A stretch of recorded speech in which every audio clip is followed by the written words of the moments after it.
Hello everyone, this is Gobind Singh Negi and welcome to my channel Economics with Gobind Sir.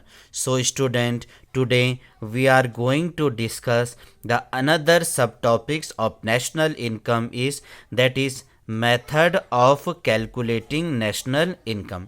इस topic में हम बताएंगे कि कौन कौन सा मेथड है जिससे नेशनल इनकम का कैलकुलेशन किया जाता।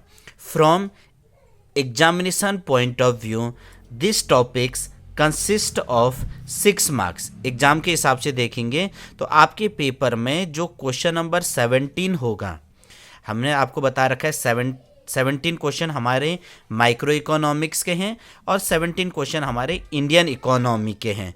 तो जो मैक्रो इकोनॉमिक्स का क्वेश्चन नंबर 17 है वो इसी पोर्शन से आएगा कि एक क्वेश्चन दे देगा आपको, या तो इनकम मेथड से कैलकुलेशन करो, या एक्सपेंडिचर मेथड से कैलकुलेशन करो, या प्रोडक्ट मेथड से डाटा को कैलकुलेशन करो।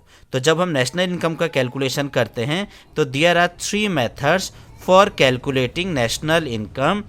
First one is a product method. First one is a product method. Sometime that is known as a value added method. इसे क्या बोलेंगे? प्रोडक्ट मेथड या वैल्यू एडेड मेथड के नाम से जानते हैं। Second method is called income method. Second method is called income method and the third method is called expenditure method. तो 3 मेथड हो गए, इनकम मेथड, एक्सपेंडिचर मेथड और वैल्यू एडेड मेथड के नाम से इन्हें जानते हैं। इम्पॉर्टेंट पॉइंट आपको ये चीज़ का याद रखना है, जब हमारा इनकम और एक्सपेंडिचर मेथड से नेशनल इनकम को कैलकुलेशन करेंगे तो दैट इज़ कॉल्ड NNP-FC, यानी net national product. Net national product at factor cost. Net national product at factor cost, ये हमारा नेशनल इनकम हो जाएंगे।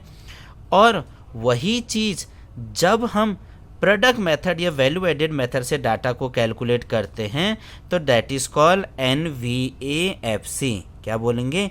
NVAFC, यानी net value added. Net value added at factor cost. Net value added at factor cost. अब आपको important point ये याद रखना है, NVAFC को ही हम क्या बोलते हैं? NNP-FC के नाम से जानते हैं। NVAFC को ही हम क्या बोलेंगे? NNP-FC के नाम से जानेंगे। तो इस चीज़ का थोड़ा सा याद रखना, एग्जाम में ये नहीं कि आप वहाँ पर कंफ्यूज हो गए कि कौन सा वाला मेथड से डाटा को सॉल्व करना है। तो आज हम शुरुआत कर रहे हैं। हमारा फर्स्ट मेथड है that is called income method. That is called income method. इसको हिंदी में बोलते हैं आय विधि। हिंदी में बोल दिया आय विधि। जब डाटा को, जब नेशनल इनकम को लोगों की इनकम के हिसाब से कैलकुलेट करेंगे तो उसे हमने बोल दिया है इनकम मेथड। अगर ये पूछ दिया जाए इनकम मेथड का दूसरा नाम क्या है, that is called distributed. That is called distributed share method.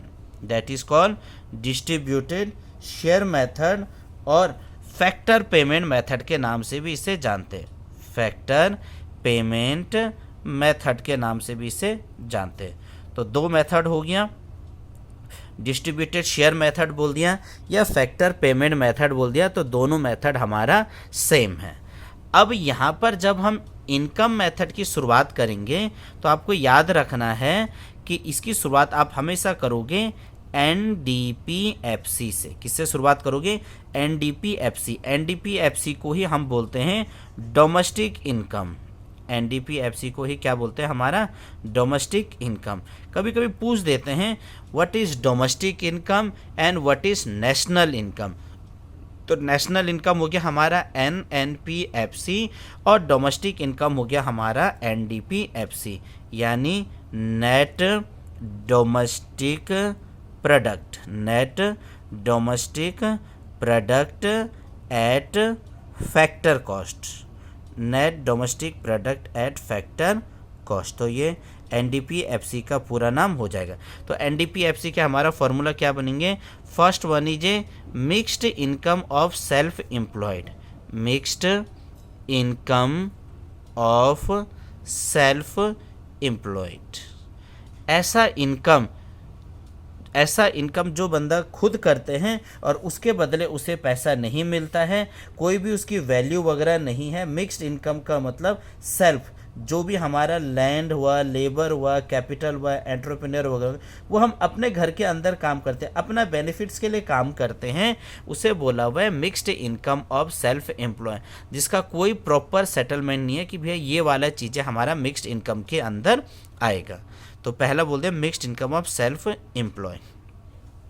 Second one is compensation of employ, second one is compensation of employees. Compensation of employ का मतलब ये हो गया, सो शॉर्ट में, इसे शॉर्ट में लिखते हैं हम COE, कंपनसेशन ऑफ एम्प्लॉय।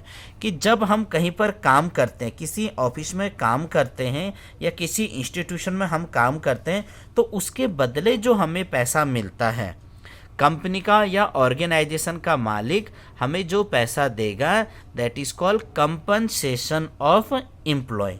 अब वो क्या हुआ, अलग अलग प्रकार से हमें वो पैसा दे सकता है।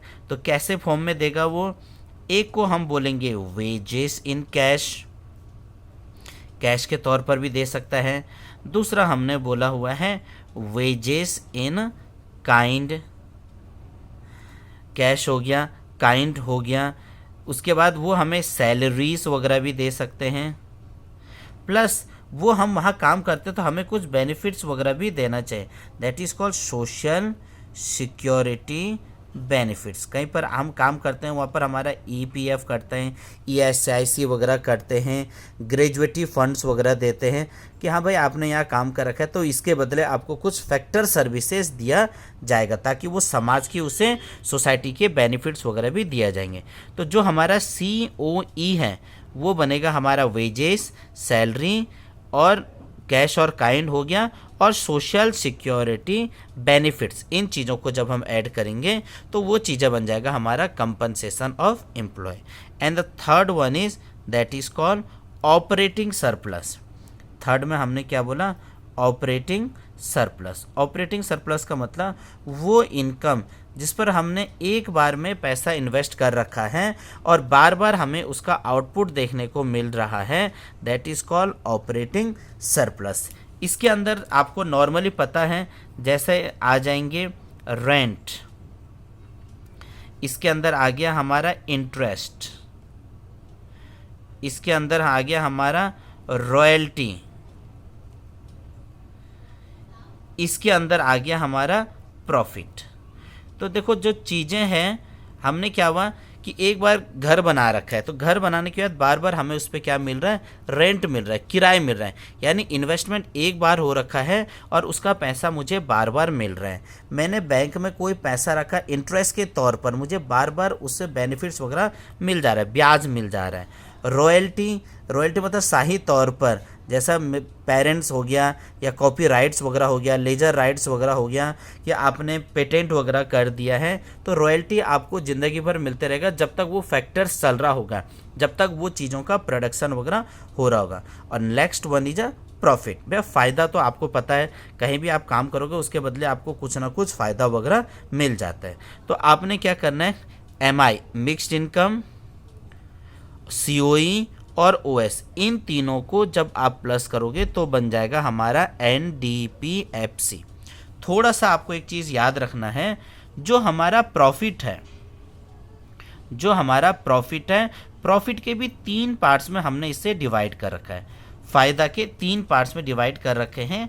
First one is called dividend, first one is called dividend. जितने भी हमारे शेयर होल्डर रहते हैं उनको जो चीज़ें डिस्ट्रीब्यूट किया जाएगा, that is called dividend. Second one is corporate tax, second one is a corporate tax, जिसे भारत सरकार को या किसी भी गवर्नमेंट को टैक्स के तौर पर दिया जाता और बहुत ज़्यादा बेनिफिट्स होता है, that is called corporate tax. And the third one is that is called corporate saving, third one that is called corporate saving, जिसे कहीं कहीं पर हम इसे क्या बोलते हैं, अनडिस्ट्रीब्यूटेड प्रॉफिट के नाम से भी बोला हुआ है।